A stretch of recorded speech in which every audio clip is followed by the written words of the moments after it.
Um outro assunto, né, que tem marcado aí a região nos últimos tempos é o assalto a uma joalheria dentro de um shopping em Rio Preto na última sexta-feira. Esse assalto, pessoal, serve de alerta para a questão da segurança nesses centros de compras. O SBT Interior ouviu um especialista que assistiu às imagens da ação dos criminosos e analisou alguns pontos que chamam a atenção. Fica ligado na reportagem que a gente mostra agora.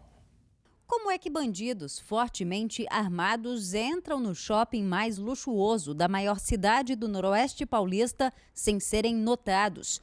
Quais as estratégias usadas pelos criminosos para invadir e assaltar uma joalheria que fica dentro do centro de compras? Para especialistas em segurança, vários fatores são levados em conta em um roubo desse porte. O planejamento é detalhado e costuma levar semanas. Com frequência, os ladrões visitam o alvo antes como clientes comuns para estudarem as fragilidades do local. Os assaltantes analisam qual é o melhor dia e o melhor horário para cometer o crime. Desta vez, o movimento de pessoas foi usado para facilitar a ação dos marginais. Por isso, a sexta-feira à noite foi a escolha da quadrilha.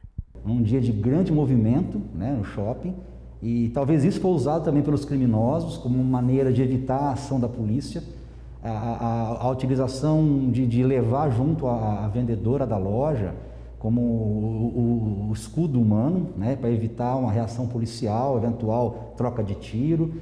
Enfim, você percebe que foi algo muito bem planejado pelos criminosos e que pegou de surpresa o corpo de segurança do shopping. A ação criminosa foi rápida. Em poucos minutos, os bandidos entraram no shopping, roubaram a joalheria e fugiram. Não tinha ali nenhum segurança que poderia impedir essa entrada. A loja estava aberta, porta aberta, e dentro joias, né? Enfim, algo poderia ser ter um pouco mais de obstáculo, né? Os ofendículos deveriam existir ali de maneira mais contundente para evitar, pelo menos para inibir essa ação criminosa. Apesar de a quadrilha parecer bastante preparada, o especialista em segurança afirma que alguns pontos chamam a atenção e poderiam ter servido de alerta assim que os criminosos entraram no shopping. O primeiro deles são as roupas usadas pelos bandidos. Em um período de calor intenso, vestimentas pesadas não são comuns. Utilizando blusas de frio, sobretudo, muita mochila.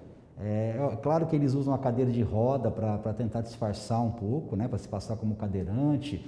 Enfim, existiam ali situações que chamaram a atenção de maneira negativa com relação às pessoas que frequentam um shopping. O interior paulista tem sido alvo constante da ação de bandidos, que vêm muitas vezes da Grande São Paulo para cometer os crimes. Em 2017, uma joalheria no calçadão de Rio Preto foi assaltada.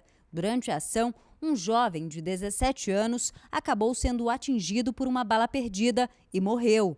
2 guardas civis municipais ficaram feridos. Um ano antes, assaltantes fortemente armados tentaram roubar um carro forte que abasteceria os caixas eletrônicos de um hipermercado da cidade. Durante a troca de tiros, 2 bandidos foram mortos e 2 policiais ficaram feridos. O lado positivo disso é que em todos os casos que nós tivemos aqui, a polícia ela age com identificação dos criminosos. Então ocorre a prisão dos criminosos, isso mostra um trabalho rápido e eficaz da polícia.